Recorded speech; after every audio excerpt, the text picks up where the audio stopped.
Magandang araw, ako po si Attorney Ali Lorraine V. Manrique mula sa Departamento ng Hustisya, Office for Alternative Dispute Resolution. At ito po ang KP Express.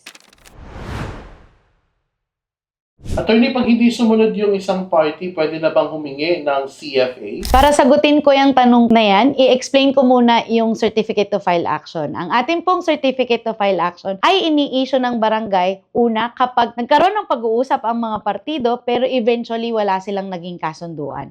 At sa pangalawa, nagkaroon ng pag-uusap, nagkaroon ng kasunduan pero later on po nag-file ng repudiation yung isa sa mga party. Question niya yung validity ng CFA. So kung makikita po natin sa mga pagkakataon kung kailan nire-request ang CFA, hindi po nagfo-fall doon sa mga situation na yun, yung scenario kung saan nagkaroon ng kasunduan pero yung isang party ay hindi sumunod doon sa settlement agreement. Ang usual po na step na dapat ginagawa dyan ay pag-file po ng motion for execution, hindi po certificate to file action. Yung certificate to file action, hinihingi lang natin yan kapag after ng settlement agreement, may nag-file ng repudiation sa loob po ng 10 araw mula po ng pinirmahan ang settlement agreement. At ang grounds po nito ay panluloko, pananakot, or kapag ginawa ng violence yung isa sa mga partido. So again po, ang next step after ng kasunduan ay ang pag-file ng motion for execution at hindi po paghingi ng certificate to file action.